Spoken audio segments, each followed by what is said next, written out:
কয়দিন ধরে এক নাগাড়ে এইভাবেই বৃষ্টি হচ্ছে, এদিকে ঘরে দুটো চালও নেই যে সেদ্ধ করে খাবো। এমন ভাবে চলতে থাকলে তো বন্যা হয়ে যাবে। কি হয়েছে গিন্নি, কি এত বিড়বিড় করছো? যেভাবে বৃষ্টি শুরু হয়েছে এমন হলে তুমি মাছ ধরতে বেরোবে কি করে গো? আর মাছ না ধরা হলে সংসার চলবে কি করে? ঘরে যে কিচ্ছুটি নেই।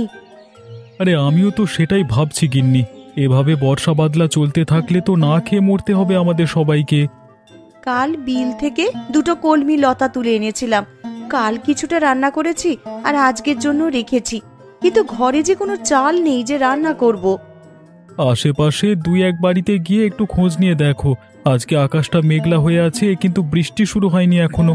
এর মধ্যে নদীতে গিয়ে জাল ফেলে দেখি মাছ পাওয়া যায় কিনা। আশেপাশে আর কার বাড়িতে যাব? সবারই তো একই অবস্থা। বৃষ্টির চোটে কেউ তো এই কয়দিন ঘর থেকে বের হতে পারেনি। তাহলে তুমি দুটো গমের আটার রুটি বানাও গিন্নি। আজকের রাতটা না হয় আমরা আটার রুটি আর কলমি ডাঁটা সেদ্ধ খেয়েই থাকবো। সে না হয় করলাম, কিন্তু যেভাবে বৃষ্টি শুরু হয়েছে, বানের জল ভেসে আসা শুরু হলে তো বন্যা হয়ে যাবে গো। তখনকার জন্যে ঘরে তো কিছু শুকনো খাবার মজুদ রাখতে হবে। সেটাও তো আমিও বুঝতে পারছি, এভাবে চলতে থাকলে তো বন্যা হয়ে গেলে না খেয়ে মরবে। আমাকে আমার জালটা এনে দাও তো দেখি। আকাশ ভালো থাকতে থাকতে মাছ ধরতে বেরিয়ে পড়ি। ঘরে শুকনো মুড়ি আছে, দুটো চিবিয়ে যাও, না হলে পরে আবার খিদে লাগবে। না না, এখন আর কিছু খাবো না। দেখি কয়টা মাছ পেলে বাজারে নিয়ে বিক্রি করব। ওই টাকায় চাল আর কিছু সবজি নিয়ে আসা যায় কিনা দেখি। রান্নাঘরে দেখো, একটা ব্যাগের ভিতরে জাল রাখা আছে, সেখান থেকে জাল আর মাছ রাখার পাত্রটা নিয়ে যাও। ঠিক আছে, আমি তবে বের হলাম গিন্নি। সাবধানে যেও।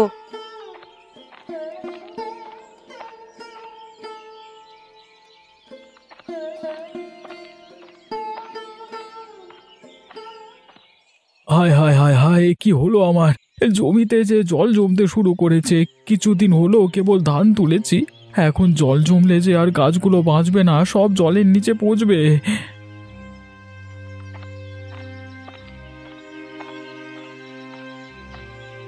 কিরে গোপাল, কি হয়েছে তোর?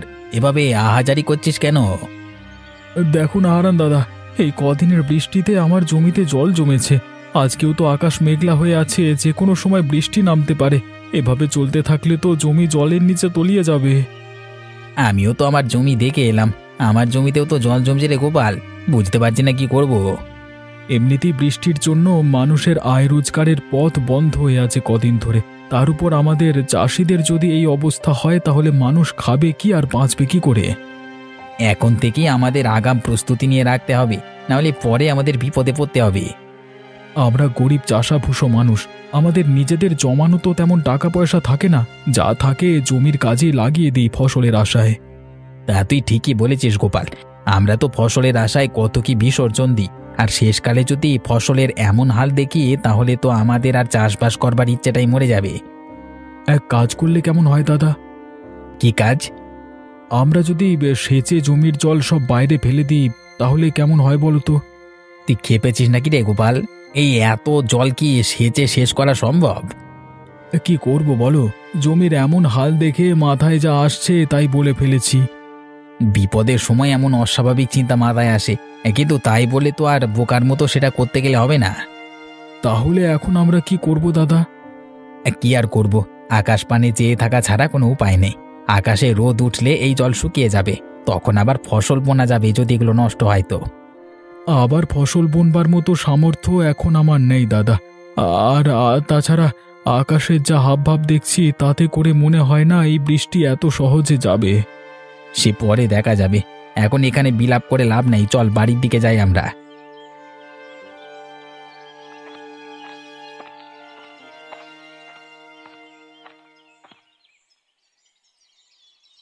একটু সুযোগ পেলেই হলো, এই মেয়ে কাদামাটি নিয়ে খেলতে বসে যাবে। জামা কাপড় ময়লা হলে আজ তোর কপালে দুঃখ আছে ননি, এই আমি বলে দিলাম। আমার একটু খেলাধুলো তোমার সহ্য কেন হয় না বলো তো মা? তোর খেলাধুলো আমার সহ্য হবে কি করে? খেলা করতে গেলেই তো জামা কাপড়ে কাদামাটি মাখিয়ে আসিস। এই বৃষ্টি বাদলা দিনে আমি জামা কাপড় শুকাতে দেবো কোথায়? পরপর এত দিন বৃষ্টিতে আমি দুদণ্ড বাইরে বেরোতে পারিনি, আর কতক্ষণ আমাকে ঘরবন্দি হয়ে থাকতে বলছো তুমি? এই মেয়ের চোপা দিন দিন বেড়েই চলেছে। দিন দিন বড় হচ্ছিস আর আদব কায়দা সব ভুলতে বসেছিস দেখছি। মা, ও মা, আমার না খুব খিদে পেয়েছে, আমাকে কিছু খেতে দাও না মা। একটু আগেই না গুড়মুড়ি খেয়ে খেলতে বসলি, এখনই তোর খিদে পেয়ে গেল? অভাবের স্বভাব নষ্ট, কথাটা তো সত্যিই দেখছি। পেটের খিদে কি আর অভাব মানে বলো? আমার যে একটু বাদে বাদেই খিদে পায় মা। গুড় মুড়ি যা ছিল সব তো খেয়ে সাবার করেছিস একাই, এখন তোকে আর কি খেতে দিই বলতো? ঘরে কিচ্ছুটি রাখার উপায় নেই তোর জন্যে। খাবার দেখলেই কখন খেয়ে শেষ করবি সেই চিন্তা তোর। এখন আমার খুব খিদে পেয়েছে, আমায় কি খেতে দেবে দাও। রান্নাঘরে পান্তা ভাত রাখা আছে তোর বাবার জন্য, সেখান থেকে কিছু ভাত নিয়ে খা, আর বাকিটুকু তোর বাবার জন্য রেখে দে। পান্তা ভাত কি দিয়ে খাবো মা? তরকারি কি কিছু আছে? না, পেঁয়াজ আর লঙ্কা দিয়ে ডলে খা, দুপুরে কচু ঘন্ট করে দেবো খন। শুধু পেঁয়াজ আর লঙ্কা দিয়ে কি ভাত খাওয়া যায় নাকি? তুমি আমাকে অন্য কিছু বানিয়ে দাও না মা। ঘরে আর কিচ্ছু নেই রে মা, এখন পান্তা ভাত খা, একটু বাদেই তো আবার দুপুরের রান্না বসাবো। রান্না হয়ে গেলে তখন আবার গরম গরম ভাত খাস। ঠিক আছে মা, তাই দাও তবে আমাকে। তুই রান্নাঘরে গিয়ে নিজে নিয়ে খা না, আমি দেখি কচুগুলো কেটে ফেলি। আর সাবধানে যাস, উঠানে আবার পা পিছলে পড়লে কিন্তু ব্যথা পাবি।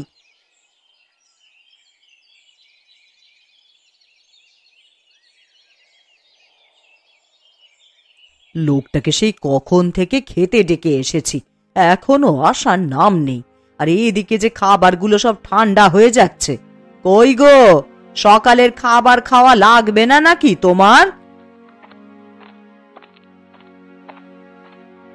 একটু খাজনার কাগজপত্র নিয়ে বসেছিলাম গিন্নি, ভেবেছিলাম হাতের কাজটা শেষ করে তবে খাবো। তা তোমার জ্বালায় কি আর হলো? আবার ঠান্ডা হলে তো আবার বলবে ঠান্ডা খাবার খাবো না। তোমাকে নিয়ে আমার হয়েছে যত জ্বালা। আমার কাজ না মিটিয়ে সেখান থেকে উঠতে ভালো লাগে না। আরে জানোই তো টাকা পয়সার হিসাব কিতাব। হয়েছে, খাবারের সময় খাওয়া আর কাজের সময় কাজ। এত টাকা টাকা করছো, মরে গেলে এই টাকা খাবে কে শুনি? আমার টাকা আমি খেয়েই মরবো, কাউকে আমার টাকার ভাগ দেব না আমি। হয়েছে বাপু, হয়েছে। তোমার ওই কালোবাজারি টাকা নেওয়ার ইচ্ছে আমার নেই। দুবেলা দুমুঠো ভাত খাই, সেটাই আমার হজম হতে চায় না। আরে মনে রেখো, এই কালো টাকা দিয়ে কিন্তু সব আরামায়েশের জীবন পেয়েছ গিন্নি। গাঁয়ের মানুষদের রক্তচোষা টাকাতে আমার আরামায়েশ ভালো লাগে না। তুমি ভালো করেই জানো যে আমি বিলাসিতা পছন্দ করি না। আর হতভাগাদের থেকে মেরে আনা টাকা তো আমাকে আয়েশ দিতে পারে না। খেতে এসে তোমার নীতি কথা শুনি তো পেট ভরে যায় গিন্নি। এতই যখন মায়া হয় তখন যাও না, একটা ধর্মশালা খুলে বসো। সেটা পারলে তো ভালোই হতো। জীবনে তোমার সাথে থেকে যে পাপ কামিয়েছি তার বদলে কিছুটা পুণ্য যদি পেতাম। আমায় কি খেতে দেবে না নাকি নাকি এভাবে খোঁচা মেরে কথা শোনাতে থাকবে? তাহলে আমাকে ডাকবার কি দরকার ছিল শুনি? দিচ্ছি, খাবার খেতেই তো ডেকে এনেছি, তা তুমি তো শুরু করলে।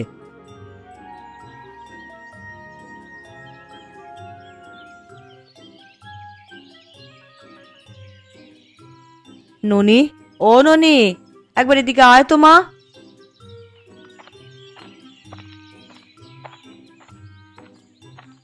কি হয়েছে মা, আমায় ডাকছো কেন? কচুর ডাঁটার ঘন্ট করব, কিন্তু এখন লবণ জলে ভিজিয়ে দেখি কচুগুলো কমে গেছে অনেকটাই। এইটুকুতে সবার তো খাওয়া হবে না রে। তা এখন আমায় কি করতে হবে সেটা বলো। তুই ঘরের পেছনে গিয়ে কটা কচুর ডাঁটা তুলে আন দেখি মা। ওরে বাবা, আমি পারবো না ঘরের পেছন থেকে কচু আনতে যেতে। ওইগুলো ধরলেই আমার হাত চুলকাবে। হাতে প্লাস্টিক বেঁধে তুলে নিয়ে আয় মা, না হলে দুপুরের তরকারি যে কম পড়ে যাবে। বিকেলে আবার গয়া পিসির বাড়িতে যাব, তখন পিসির জন্য তো একটু কচু ঘন্টের তরকারি নিয়ে যাব ভেবেছি। গয়া দিদার বাড়িতে যাবে মা?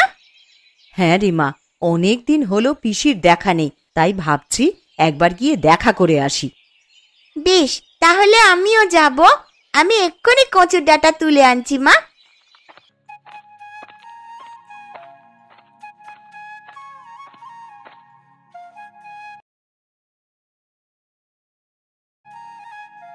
জয়াদি, ও জয়াদি, রান্না বসিয়ে দিয়েছো দেখছি।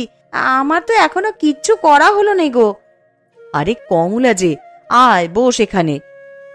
না দিদি, বসতে আসিনি, আমি এসেছি তোমার কাছে কিছু চাইতে। কি চাইতে এসেছিস কমলা? ঘরে রান্না করার মতন কিচ্ছুটি নেই দিদি। এখন কি রান্না করব ভেবে পাচ্ছি নে। কাল কটা কলমির ডাঁটা তুলে এনেছিলাম, তাই দিয়েই কালকের দিনটা কোনো রকমে চলেছে। আমার ঘরেও তেমন কিছু নেই রে কমলা। এই দেখ না, ননিকে ঘরের পেছনের জমি থেকে কটা কচুর ডাঁটা তুলে আনতে বলেছি। আমাকে আজকের চাল দেবে দিদি? আমি কাল আবার দিয়ে যাব তোমায়। ওমা, থাকলে কেন দেব না? ওইখানে চালের মটকা থেকে চাল নিয়ে যা তুই। উনি রাতের চাল নিয়ে এলেই আমি কাল সকালেই চাল ফিরিয়ে দিয়ে যাব তোমায়। সেসব নিয়ে তোকে ভাবতে হবে না, এখন চাল নিয়ে গিয়ে রান্না বসা যা, না হলে ঠাকুরপো বাড়ি এলে কি খেতে দিবি? ঠিক আছে দিদি।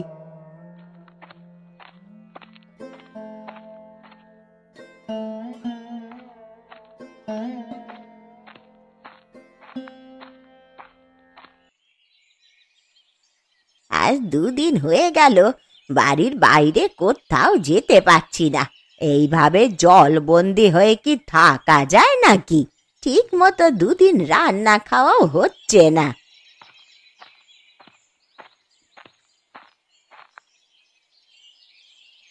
এ কি গো পিসি, তোমার বাড়িতে যে বানের জল উঠেছে, সারা উঠোন তো জলে ভরে গেছে গো। এই জন্যই বুঝি দিদার দেখা নেই আজ কদিন ধরে। ওরে, তোরা আস্তে আস্তে আয় এদিকে, দেখে শুনে পা ফেলিস, আবার উঠানে পা পিছলে জলে পড়ে যাস নে তোরা। তা এইভাবে জলবন্দি হয়ে আছো, আমাদের একটা খবর দিলেও তো পারতে পিসি। খবর দেব কি করে লছুরি? দেখতে পাচ্ছিস নে জলে আমার উঠোন একেবারে ডুবে আছে। এই হাঁটু জলে নেমে আমি এখন তোদের খবর দিতে যাব? খবর না দিলে আমরা কিছুই জানতে পারবো না তো। এখন তোমার জন্যে কচু ঘন্ট নিয়ে এলাম বলেই না দেখতে পেলাম, না হলে তো আমরা জানতেও পারতাম না দিদা। তা তোরা আমায় কেমন ভালোবাসিস তা আমার জানা হয়ে গেছে। দুটো দিন পার হয়ে গেল আর তোরা এখন এসেছিস আমার সাথে দেখা করতে। কি করব পিসি, দেখলেই তো এই 2 দিন কেমন টানা বৃষ্টি হলো। আকাশের ভাব ভালো দেখছি না গো, সন্ধ্যায় খুব বৃষ্টি হবে বলে মনে হচ্ছে। আরো বৃষ্টি হলে তো এবার জল ঘরে উঠে যাবে দিদা, তখন তুমি থাকবে কোথায়? এই বুড়ির আর কে আছে যে দেখে রাখবে? বানের জলে ভেসেই না হয় চলে যাব কোথাও। ছি ছি পিসি, এসব কথা কখনো মুখেও আনবে না। আমরা সবাই আছি তোমার পাশে। আবহাওয়া বেশি ভালো দেখছি না, তুমি বরং আমাদের সাথে আমাদের বাড়িতে চলো পিসি। হ্যাঁ দিদা, আমাদের সাথে চলো। এই বিপদে তোমাকে একা রেখে যেতে পারবো না আমরা। তা বেশ, তোরা যখন এত করে বলছিস তবে তাই চল।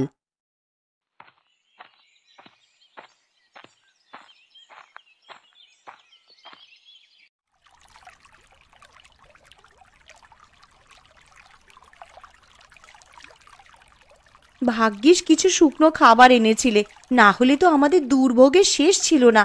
যেভাবে বানের জল হুট করে বাড়িতে প্রবেশ করা শুরু করলো, খাবারের জন্য কোথায় যে যেতাম পরে। জল বেড়ে যাচ্ছে দেখি তো দরকারি জিনিসপত্র নিয়ে বাড়ির চালায় উঠে এলাম, না হলে আর উঁচু জায়গা পেতাম না। কলা গাছের ভেলা বানিয়ে রেখেছি, যে কোনো দরকার হলে এই ভেলায় ভেসে বেরোনো যায়। কিন্তু যেইভাবে চারপাশে বানের জল বাড়ছে, আমার যে বড্ড ভয় হচ্ছে গো। জল বেশি হলে তখন যাব কোথায় আমরা? ও তুমি চিন্তা করো না গিন্নি, একটা না একটা উপায় ঠিক হবে। আমি একটু বেরোবো। হ্যাঁ, তুমি আবার এখন কোথায় যাবে শুনি? হারান দাদা গোপাল দাদাদের কি অবস্থা, তারা কোথায় আশ্রয় নিয়েছে, এসব একটু দেখে আসতে হবে তো। তুমি চলে গেলে আমি একা একা কি করব এখানে? জল যদি বেড়ে যায় তাহলে আমি একা হাতে কিভাবে কি করব? ওসব নিয়ে চিন্তা করো না গিন্নি। কলা গাছের ভেলা তো একটা বানাইনি, মানে আমি আগে থেকেই আর একটা ভেলা বানিয়ে রেখেছি। কোনো বিপদের আভাস পেলে জিনিসপত্র নিয়ে ভেলায় চড়ে বসবে। হ্যাঁ, না বাবা, আমার একার এত সাহস হবে বলে মনে হচ্ছে না। হবে গিন্নি হবে। বিপদে পড়লে মানুষ সব করতে পারে। ভাবছি সবাইকে নিয়ে মোড়লের বাড়ি যাব কিছু সাহায্যের জন্য, আর সাথে করে জালটা নিয়ে যাব। বানের জলে ভাসা কোনো বড় মাছ পেলে ধরবো। মানুষ বাঁচবে কি করে তাই ভেবেই মাথা খারাপ হয়ে যাচ্ছে, আর তুমি কিনা বানে ভাসা মাছ ধরবে?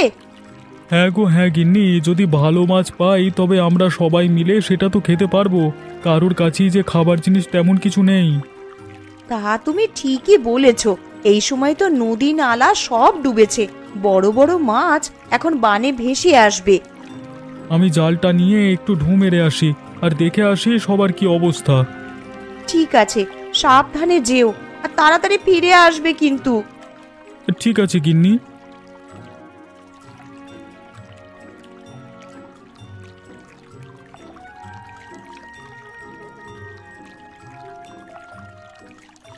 একদিনের মধ্যেই কত জল উঠে গেছে। এইভাবে বানের জল আসতে থাকলে তো সারা গ্রাম জলের নিচে চলে যাবে। আরে ওসব নিয়ে তুমি চিন্তা করো না গিন্নি। সারা গ্রাম জলের নিচে তলিয়ে গেলেও আমাদের বাড়িটা উঁচু আছে, আমরা এখানে নিরাপদে থাকতে পারবো। তুমি কেমন মোড়ল বলো তো? আমি আমাদের কথা বলছি না, আমি বলছি গ্রামবাসীদের কথা। তাদের এই বিপদের দিনে তোমার উচিত তাদের পাশে দাঁড়ানো। আর তুমি আবার এখন শুরু করলে? দেখছো বানের জলের জন্য সবাই ঘরবন্দি হয়ে আছে, তার মধ্যে তুমি বলছো আমাকে মানুষের খোঁজ নেওয়ার জন্য। সব সময় নিজেরটাই বুঝলে তুমি। তোমাকে যে কে মোড়ল বানিয়েছিল? আমাকে গ্রামের লোকেরাই মোড়ল বানিয়েছিল, কিন্তু আমার ভালো তো তোমার হজম হবে না।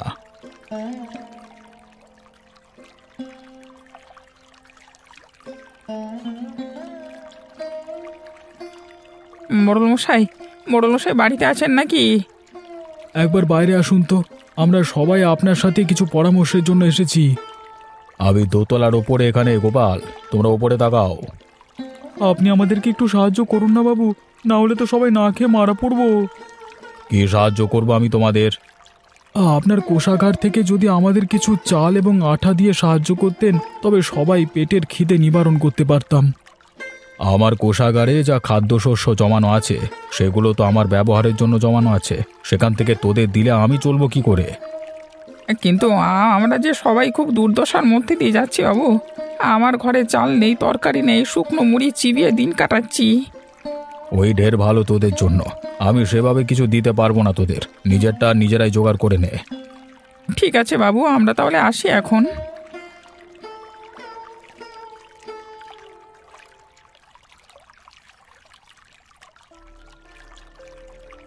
ও মা, দেখো ওই দেখো, কত বড় একটা মাছ দেখা যাচ্ছে বানের জলে। আরে তাই তো রে, এমন বড় মাছ তো আমি আগে কখনো দেখিনি। এটা কি মাছ গো পিসি? দেখে তো মনে হচ্ছে বিশাল একটা কাতলা মাছ হবে এটা। ওই তো বাবারা সবাই চলে এসেছে। বাবা জানো, এই বানের জলে বড় একটা কাতলা মাছ ভাসতে দেখা যাচ্ছে। কি গো, কোনো সাহায্য পেলে মোড়লের কাছে? না গো গিন্নি, মোড়ল আমাদের কোনো সাহায্য করতে রাজি হলো না। এখন এই বিপদের দিনে আমরা যে কি করব? ঘরে যা ছিল সব তো প্রায় ফুরাবার পথে। এগুলো ফুরিয়ে গেলে খাবো কি আমরা তখন? তোরা মাছ ধরা শুরু কর। বড় কাতলা মাছ দেখা যাচ্ছে বানের জলে। ধরতে পারলে বিক্রি করে অনেক টাকা পাওয়া যাবে। তা তুমি মন্দ বলনি পিসি। ওই যে বাবা, দেখো কত বড় একটা মাছ। এমন মাছ আমি জীবনেও কখনো দেখিনি। তুই দেখবি কি রে? আমরাও যে এমন বড় মাছ আগে কখনো দেখিনি। এই মাছ আমাদেরকে ধরতেই হবে, যে যা পারো তাই নিয়েই চলো। আমরা মাছটা ধরবার চেষ্টা করি, আর আমার কাছে জাল আছে। তবে চলো মাছটার পিছু করি।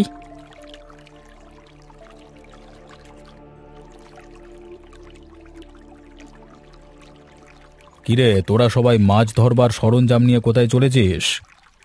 আগে মোড়ল মশাই, বানের জলে এক বড় কাতলা মাছ ভেসে উঠেছে একটু পর পর, তাই আমরা সবাই সেটা ধরতে বেরিয়েছি। ওই তো মাছটা আবার ভেসে উঠেছে। আরে সত্যি তো, মাছটা যে অনেক বড় দেখছি। আমি এর আগে এমন বড় মাছ কখনো দেখিনি গো। কুবে তুই জাল ফেল, আমরা বল্লম ছুঁড়ে মারি, দেখি কোনোভাবে মাছটাকে ধরা যায় কিনা।